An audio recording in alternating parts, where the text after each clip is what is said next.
নমস্কার। জয় অঞ্জলিপুত্র মহাবলী বজরংবলী হনুমানজির জয়। সুপ্রিয় দর্শক বন্ধুরা, আপনাদের সবাইকে ভাগ্যের দিশা ইউটিউব চ্যানেলে মেষ রাশির গুরুত্বপূর্ণ অনুষ্ঠানে অনেক অনেক স্বাগত জানাই। বন্ধুরা, সতর্ক থাকুন, এই রাশির জাতক জাতিকাদের জীবনটা নরকে পরিণত হচ্ছে, কারণ আপনি এই ৮টি কাজ অনবরত করে চলেছেন, যেটার কারণে আপনার সর্বদা বিপদ লেগে রয়েছে। সর্বদা আপনি ঝামেলা ঝানসাটগ্রস্ত হচ্ছেন, কোনো মতে এগোতে পারছেন না।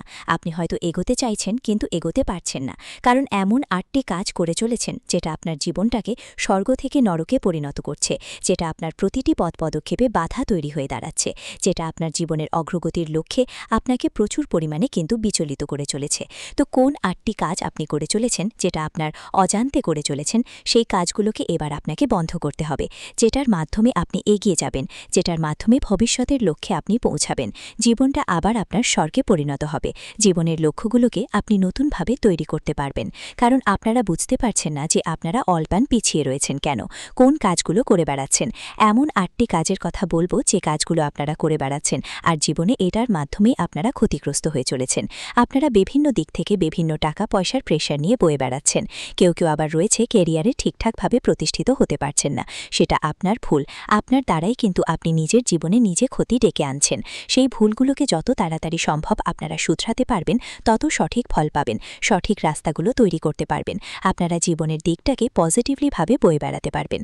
তো এই যে দিক আপনারা ভুল করে চলেছেন, কোন দিকগুলো ভুল করে চলেছেন, কোন ৮টি কাজ করে চলেছেন যেটার মাধ্যমে আপনার জীবনটা ক্ষতিগ্রস্ত হচ্ছে, আলোচনার বিষয়বস্তু এই ভিডিওর মাধ্যমেই আপনাদেরকে জানাবো। তাই খুবই গুরুত্বপূর্ণ আলোচনা, একেবারে আপনারা ভিডিওটা শেষ পর্যন্ত দেখার চেষ্টা করবেন না, না টেনে না স্কিপ করে। তাহলে আপনারা জানতে পারবেন যে কোন ভুলগুলো করে চলেছেন, যেটার কারণে আপনার জীবন নরকে পরিণত হচ্ছে। অল টাইম প্রচুর চেষ্টা চালাচ্ছেন, কিন্তু কোনো মতে আপনারা চেষ্টাতে পারছেন না, কোনো মতে এগোতে পারছেন না। তো কারণ আপনারা যে কাজগুলো করে চলেছেন, যেটার কারণে আপনারা পিছিয়ে রয়েছেন, যেটার কারণেই আপনারা এগোতে পারছেন না। তো ভিডিওটি শুরু করার পূর্বে ভিডিওটিতে লাইক করবেন, আর কমেন্ট বক্সে জয় রাধে রাধে লিখবেন। ভগবানের আশিস কৃপা আশীর্বাদ আপনারা লাভ করতে পারবেন। সর্বদা আপনার উপর ভগবানের আশীর্বাদ থাকবে। আর ভিডিওটি সকলের কাছে শেয়ার করে দেবেন। যারা এখনও চ্যানেলটিকে সাবস্ক্রাইব করেননি, অবশ্যই সাবস্ক্রাইব করে রাখবেন, আর নোটিফিকেশন বেল আইকনটাকে বাজিয়ে রাখবেন। তাহলে নতুন নতুন ভিডিওর আপডেটগুলো আপনারা অবশ্যই পেয়ে যেতে পারবেন। তো এবার আলোচনায় আসব যে কোন ৮টি কাজ করে বেড়াচ্ছেন, যেটার কারণে আপনার জীবনটা সড়ক থেকে নরকে পরিণত হচ্ছে এবং আপনারা বাধাগ্রস্ত হচ্ছেন, কোনো মতেই কোনোভাবে জীবনের অগ্রগতিটাকে খুঁজে পাচ্ছেন না। যে কাজ করছেন সেই কাজেই যেন আপনারা মানসিকতাটা হারিয়ে ফেলছেন।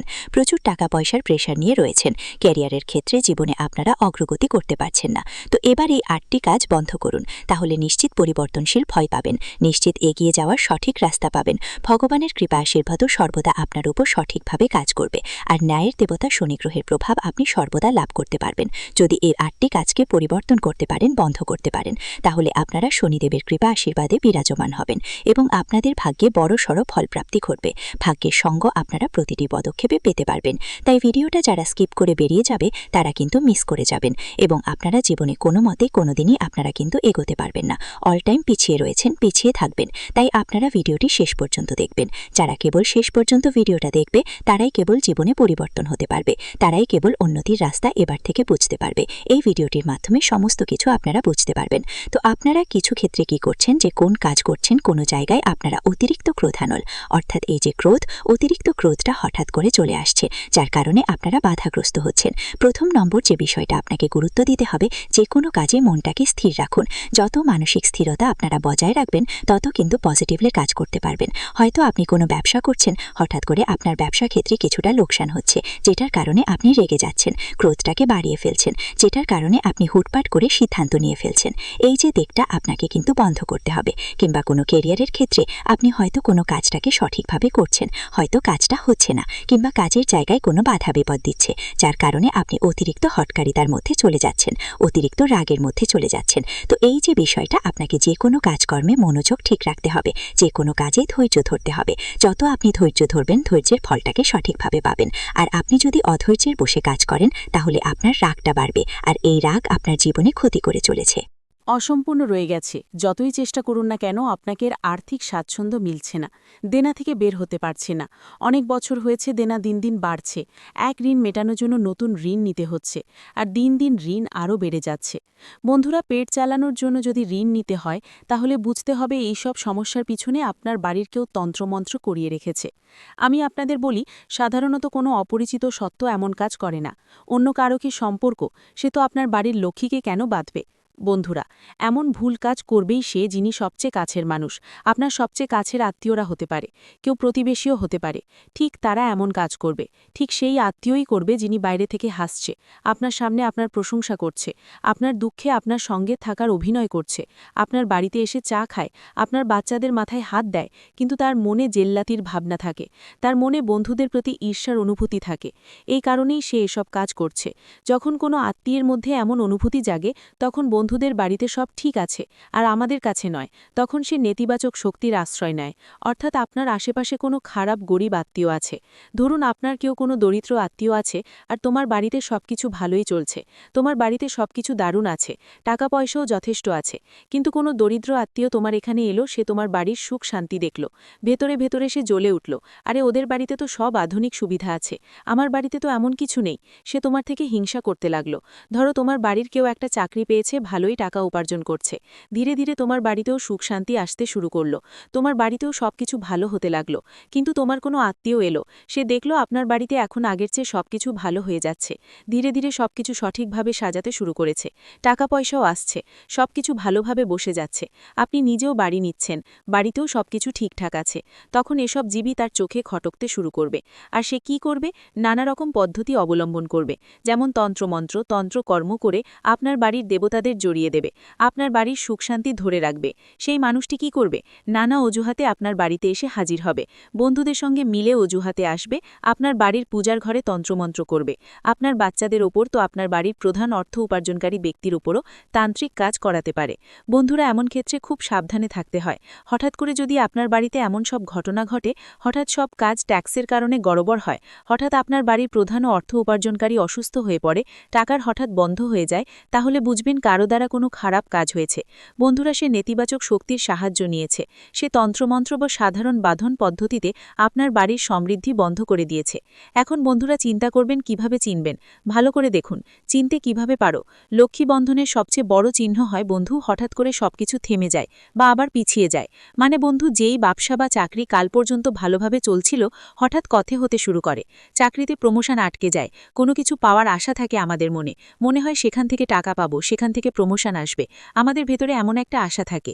কিন্তু হঠাৎ যখন সেই সময় আসে কোনো কিছু পাওয়ার জন্য, যা আমরা খুবই চেয়েছিলাম আর যা পাওয়ার কথা ছিল, আরে হঠাৎ করে কেউ কালো চোখ লাগালে যেই জিনিসটা পেতেই যাচ্ছিল আর সেটা আর পেলাম না, তাহলে কেমন কষ্ট লাগে বুঝতে পারো? যদি তোমার সাথেও এমন হয়, শেষ মুহূর্তে সেই জিনিসটা না পেলেই বুঝে নাও তোমার বাড়ির কেউ, তোমার বন্ধুরা বা কোনো আত্মীয় তোমার উন্নতি বাধা দিচ্ছে, বন্ধুদের কাছ থেকে লোকসান হচ্ছে, চাকরি আর ব্যবসায় সব জায়গায় তোমাকে মুখ ফিরিয়ে নিতে হচ্ছে। যেখানে আগে তোমার নাম আলোড়ন তুলত, যেখানে সব কাজেই তুমি সেরা ছিলে, ধরো তুমি কোনো শিল্পে বা তোমার কাজের মধ্যে পারদর্শী ছিলে, এখন থেকে তোমার প্রতিটা কাজ বাজে হবে। আগে আপনি আপনার সব কাজ একদম ঝটপট করে ফেলতেন, কিন্তু এখন 100 বার করার পরেও কাজ আগের মতো ভালো হবে না। বুঝে নাও চেলে কোনো না কোনো জ্বালানি তোমার হাতের কাজের কৌশলটাও বাধা দিয়ে দিয়েছে। বন্ধুদের বলি, টাকা হাতে আসবে অবশ্যই, কিন্তু ধরো মাসের একটা তারিখে তোমার বেতন এসেছে, এখন সেটা পুরো মাস চালাতে হবে আর একটু সঞ্চয়ও করতে হবে, কিন্তু 2 থেকে 4 দিনের মধ্যেই এমন কিছু জটিলতা তৈরি হবে, বাড়িতে কেউ অসুস্থ হয়ে পড়বে, কোনো জিনিস নষ্ট হয়ে যাবে, তোমার হাতে আসা পুরো মাসের আয় সেই 2-3 দিনের মধ্যেই শেষ হয়ে যাবে, 4 দিনে সব খরচ হয়ে যাবে।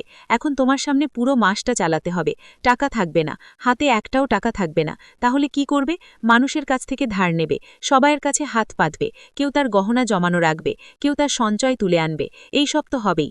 আর যদি বারবার এমন হয়, অনেক বছর ধরে এমন হচ্ছে, তাহলে এটা নতুন কিছু না, এটা অনেক পুরনো ব্যাপার। ভাইরা, যন্ত্রমন্ত্র অনেক পুরনো, অনেক বছর ধরে চলছে এই সব, তাই তোমাদের অবশ্যই এগুলো থেকে বের হয়ে আসতে হবে, সেটা খুব দ্রুতই।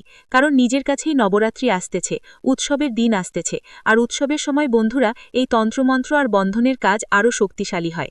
আমরা চাই না যে নবরাত্রির দিনে কেউ আমাদের সাথে এমন কোনো কাজ করুক বা বেশি করুক। নবরাত্রির দিনে মা লক্ষ্মী তোমার বাড়িতে আসতেই হবে, মা দুর্গা তোমার বাড়িতে আসতেই হবে। যদি তোমার বাড়িতে বন্ধন থাকে, তাহলে মা রানী কিভাবে ঢুকবে? মা রানী তোমার বাড়িতে আসতেই পারবে না। তোমার বাড়িতে আনন্দ আসতেই পারবে না। তুমি তো দেখো বেশিরভাগ সময় কি হয়, উৎসবের দিনে হয়। কিন্তু উৎসবের দিনগুলোতে হঠাৎ করে কারো অসুস্থতা দেখা দিলে বা বাড়িতে ঝগড়া টক্কর হলে বা লোকসান হলে কিংবা অদ্ভুত অদ্ভুত ভুল ঘটনা ঘটলে যা আমাদের বাড়ির উৎসবের সব আনন্দ ম্লান করে দেয়, তখন উৎসব পালন করার কোনো মানেই থাকে না। উৎসবের দিনগুলোতে যেন শোকের পরিবেশ তৈরি হয়।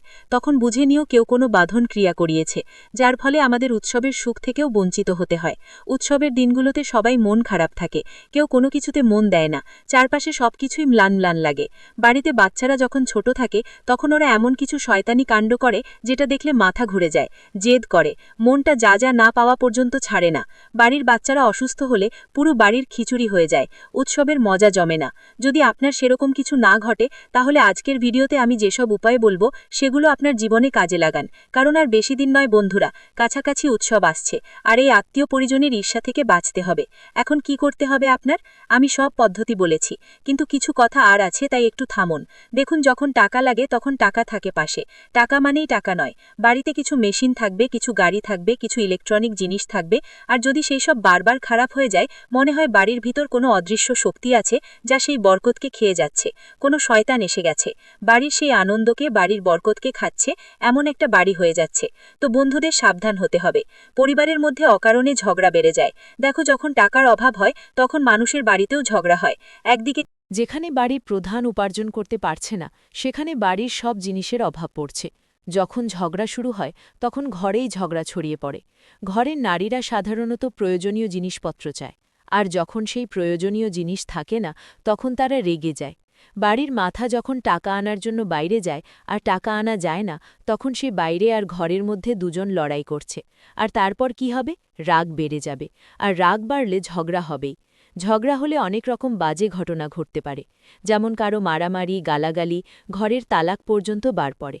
কখনো কখনো এসব সমস্যা আরও বাড়ে, আবার কখনো কখনো এই জিনিসগুলো কারো প্রাণও নিতে পারে। বন্ধুরা, এ ধরনের ঘটনা ঘটে থাকে, তাই এমন পরিস্থিতি পর্যন্ত না যাওয়া ভালো। তার আগেই আমাদের সাবধান হতে হবে। ছোট ছোট বিষয় নিয়ে বিরক্তি বেড়ে যাওয়া, এই সবই ঘটছে। বন্ধুরা, আমাদের জ্যোতিষ কি বলে তা আমি বলি। যখন বাড়ির লক্ষ্মী বাধা পড়ে যায় তখন কুণ্ডলিতে আমাদের শুক্র, চন্দ্র এবং গুরুর প্রভাবও দুর্বল হয়ে যায়, আর আমাদের দ্বিতীয় ও একাদশ ঘরের শনির উপরে প্রভাব পড়তে থাকে। এর সরাসরি প্রভাব হয় যে যতই পরিশ্রম করা হোক, আয় বা উপার্জন ঠিকমতো হয় না, স্থায়ী থাকবে না। চতুর্থ ঘরের ওপর অশুভ গ্রহের প্রভাব পড়বে, যা বাড়ির শান্তি ভেঙে দেবে। অষ্টম ঘরে যে গ্রহ আছে, যেটা বাধা সৃষ্টি করছে, সেটা হঠাৎ করে ক্ষতি এবং ঋণ বাড়িয়ে দেবে। এ কারণেই একটা সাধারণ মানুষও হঠাৎ করে ঋণগ্রস্ত হয়ে যায়। লক্ষ লক্ষ টাকার ঋণ তার উপর এসে পড়ে। বছরের পর বছর পরিশ্রম করেছে, তবুও আর্থিক সংকট থেকে বেরোতে পারে না। এটাই সম্ভব। লোকেরা প্রায়ই জিজ্ঞেস করে বন্ধন ক্রিয়া কিভাবে করা হয়। তো বন্ধুরা, এর কিছু উপায় আমি আপনাদের বলে দিই। দেখুন, কোনো আত্মীয় আপনার বাড়ি থেকে চাল বা নুন, এটা কোনো কাপড়, যদি কেউ সেটা গোপন জায়গায় বাঁধে বা কোনো তান্ত্রিকের কাছে নিয়ে যায়, তারপর আপনার বাড়িতে এসে আপনার পরিবারের কেউ তার পরা কাপড় নেয় বা তার মাথার চুল তুলে নিয়ে যায়, যে কোনো উপায়ে এটা বেঁধে ফেলা যেতে পারে। বাড়ির বাইরে দরজার কাছে লেবু, কালো সুতা বা মরিচ রেখে টোটকা করে চলে যাওয়া যায়। অনেক সময় শুধু কথাগুলো দিয়েও এই বেঁধে ফেলা সম্ভব। বন্ধুরা, ধরুন কোনো আত্মীয় এসেছে, সে আপনার বাড়িতে সবকিছু দেখছে, সবকিছু ভালোই আছে। সে আপনার বাড়িতে এসে দেখে বলবে, তুমি তো এখন অনেক ভালো আছো, কামাই শুরু করেছ, তুই তো আগেই বেশ ভালো জীবনযাপন করছিস, আরে তোর ছেলে তো একদম হুনাফাবাজ মানুষ, খুব আজ্ঞাভু মানুষ। তারই মুখের কথা যদিও তার মধ্যে প্রশংসা শুনতে পাও, কিন্তু তারই প্রশংসা মুখ থেকে কালো জিভ হয়ে যায়, তার সব প্রশংসাই উল্টে যায়। বন্ধুদের অনেকবার তো বন্ধুরা বা কেউ আত্মীয় সামনে বসে বলেই দেয় যে তোর বাড়িতে কখনো বরকত না থাকুক। তখন তার কথারও এমন প্রভাব ফেলে যে সব কিছু ছড়িয়ে পড়ে। বন্ধুরা, মানে কারোর মুখের কথা অনেক সময় বিপজ্জনক হয়ে দাঁড়ায়। এর ইঙ্গিত স্বপ্নেও দেখা যায়। হ্যাঁ বন্ধুরা, মানুষ স্বপ্নে অনেকবার অন্ধকার দেখতে পারে, সাপ দেখতে পেতে পারে, মাকড়সার জাল দেখতে পেতে পারে, বা নোংরা পানি নালা দেখতে পেতে পারে। তাহলে এটা স্পষ্ট সংকেত যে বাড়ির লক্ষ্মী আটকে গেছে। বাড়ির দেবদেবীর ছবি ফিকে হয়ে যেতে শুরু করে, ছত্রাক পড়তে শুরু করে, মূর্তিতে ফাটল ধরতে শুরু করে, প্রদীপ হঠাৎ নিভে যেতে পারে, বা তাতে কালো ধোঁয়া উঠতে শুরু করে। এই সব কথাগুলো একটাই ইঙ্গিত যে বাড়ির লক্ষ্মী আটকে গেছে। বাড়িতে যদি এমন হয় তাহলে পরিবেশ ভারাক্রান্ত হয়ে যাবে, অর্থাৎ সবকিছুই মন ভারাক্রান্ত লাগতে শুরু করবে। ঘরে তোমার মন থাকবে না, কাঁদতে ইচ্ছে করবে তোমার। এমন একটা অবস্থা হবে যে তুমি কেঁদে ফেলবে, মুখ ঝাপসা হয়ে যাবে তোমার, মাথা সবসময় ভারী লাগবে। পরিবারের সবারই মাথা ব্যথা করবে, সেটাও প্রতিদিন। পরিবারের লোকেরা যতই হাসতে আনন্দ করতে চাইবে, ভিতর থেকে তাদের মন সবসময় বিষণ্ণ আর ভারাক্রান্ত থাকবে। সম্পর্কেও দূরত্ব আসতে শুরু করবে। বাদের পড়াশোনাতেও বাধা আসবে। বিয়ের সম্পর্কও আটকে যাবে। পরিবার ধীরে ধীরে হতাশার চাপের মাঝে ডুবে যেতে থাকবে। বন্ধু, এসব সবই সেই বন্ধনের প্রভাব, যা বোঝা সবার জন্য সহজ নয়। এখন বন্ধুরা, আমি তোমাদের একটা সহজ আর গভীর উপায় বলবো। এই উপায়ে তোমরা সব বন্ধন থেকে মুক্তি পাবে। আর নবরাত্রিতে তোমাদের ঘরে মা লক্ষ্মী আসবেন। ধন সম্পদ আবার আসা শুরু করবে, আবার টিকে থাকবে। সব মানুষের মুখে হাসি ফিরে আসবে। আর ভবিষ্যতে কেউ যদি কোনো আত্মীয় বা পরিচিত তোমার সাথে এমন ভুল ব্যবহার করে, তাহলে তার ফল সোজা তার নিজের উপর পড়বে। আমি এমন একটা উপায় বলবো, তাই ভিডিওটা পুরোটা দেখাটা জরুরি। এখন বন্ধুরা, মনোযোগ দিয়ে শোনো। প্রথমেই ঘরের পরিবেশ, বাহ্যিক আর নেতিবাচক। এই নেতিবাচকতা ভাঙা খুব জরুরি। না ভাঙলে আমরা ঘরে লক্ষ্মীর আগমন সম্ভব করতে পারব না। তো বন্ধুরা, সবসময় মনে রাখো, আমরা এনার্জি বদলানো শুরু করব। যেমনই ঘরের ধরনীগুলো পরিষ্কার হবে, তেমনি ধীরে ধীরে আর্থিক বাধাগুলো ভেঙে পড়বে। এজন্য প্রথম উপায় হলো, তোমাকে প্রতিদিন সকালে ঘরের প্রধান প্রবেশদ্বারের কাছে গঙ্গাজল আর গোমূত্র মিশিয়ে ছিটাতে হবে। হ্যাঁ, গঙ্গাজল আর গোমূত্র মিশিয়ে ঘরের প্রধান দরজায় ছিটাতে হবে এবং পুরো ঘর জুড়ে এভাবেই করতে হবে। এটা করলে যে কোনো বন্ধন যা ঘরের বাইরে দরজায় বাধা দেওয়া হয়েছে, তা নিজেই ভেঙে যাবে, অটোমেটিক নিজেই নষ্ট হয়ে যাবে। আর বাড়িতে ঢোকার চেষ্টা করা সব নেতিবাচক শক্তি বাড়ি থেকে ফিরে যাবে। আরেকটা বড় উপায় হলো লক্ষ্মীজিকে আমন্ত্রণ করা। শাস্ত্রে বলা হয়েছে বন্ধু, যখন বাড়িতে লক্ষ্মী বসবাস করে, তখন দেবী নিজের উষ্ট থাকেন না, বরং তাদের পথে কেউ বাধা দেয়, মানে আটকে দেয়। তাই প্রতি শুক্রবার মা লক্ষ্মীর সামনে তোমাকে একটা তেলের বাতি আর একটা ঘিয়ের বাতি জ্বালাতে হবে। আর ঘিয়ের বাতিতে লাল সুতো দিয়ে বাতি তৈরি করে জ্বালাতে হবে। এর ফলে কি হবে? আর্থিক বাধা দূর হবে। আর তেলের দীপক থেকে শত্রু যেই বেঁধে দিয়েছে, সেটা ঝলসে পুড়ে যাবে। বন্ধুদের জন্য একটা কথা, হ্যাঁ, আপনাদের শ্রী সূক্ত পাঠ করতেই হবে। যদি কোনো বিশেষ আত্মীয়ের উপর সন্দেহ হয় যে সে আমার উপর বেদন করেছে, তাহলে তার দেওয়া জিনিসগুলো ঘরে রাখবেন না। অনেক সময় মানুষ জামাকাপড়, বাসন বা মিষ্টি দিয়ে নিজেদের ঘরের নেতিবাচক শক্তি ঢুকিয়ে দেয়। তাই প্রথমেই আত্মীয়দের দেওয়া জিনিসগুলো ঘরের বাইরে ফেলুন। তারপর ঘর ভালো করে পরিষ্কার করুন। ঘরে যেসব ফাঁকা বা ফিজুলে জিনিস পড়ে আছে, সেগুলো বাইরে বের করে দিন। সেটা যতই দামি জিনিস হোক না কেন, তাহলে ওকে বাইরে বের করে দাও। এরপর বন্ধুরা, আমি তোমাদের একটা সবচেয়ে বড় এবং মহা উপায় বলছি। রাত 11টার দিকে একটা লেবু নাও। হ্যাঁ, রাত 11টার দিকে একটা লেবু নাও। এটার উপর 4টে লবঙ্গ গুজে দাও। সেই লেবুর ওপর 4টে লবঙ্গ গুজে দিতে হবে তোমাকে।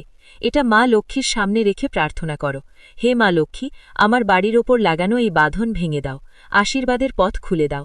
তারপর ওই লেবুটা 4 রাস্তার মোড়ে রেখে বাসায় ফিরে যাও। এই পদ্ধতি অনেকবার প্রমাণিত হয়েছে যে লক্ষ্মীর বাঁধন ভাঙতেই পারে। বন্ধুরা, তাই এই উপায়টা অবশ্যই করো। তাহলে বাড়ির সব বদনজর দূর হয়ে যাবে। বন্ধুদের মতোই যখন কারো ওপর নজর লাগে, তখন আমরা যেমন লেবু দিয়ে মাথা থেকে পা পর্যন্ত নজর উঠাই, ঠিক তেমনি তোমাকেও তোমার বাড়ির নজর উঠাতে হবে। প্রত্যেকটি বাড়িতে নজর ওঠানোর আলাদা আলাদা পদ্ধতি থাকে। তোমার বাড়িতেও যেভাবে নজর ওঠানো হয়, ঠিক সেইভাবে উঠিয়ে ফেলো। কিন্তু বাড়ির নজর অবশ্যই ওঠাতে হবে। বন্ধুদের জন্য এই উপায়টা জানিয়ে দিলাম। এই উপায়টা ভালো করে করো। আজকে এতটুকুই। ভিডিওটি এখানেই শেষ করছি। ভিডিওটি যদি ভালো লেগে থাকে, তাহলে অবশ্যই একটি লাইক দিয়ে চ্যানেলটি সাবস্ক্রাইব করে যাবেন এবং কমেন্ট বক্সে জয় বজরংবলী হনুমানজির জয় লিখতে ভুলবেন না। দেখবেন বজরংবলীর কৃপায় আপনারা সবাই ভালো থাকবেন। ধন্যবাদ।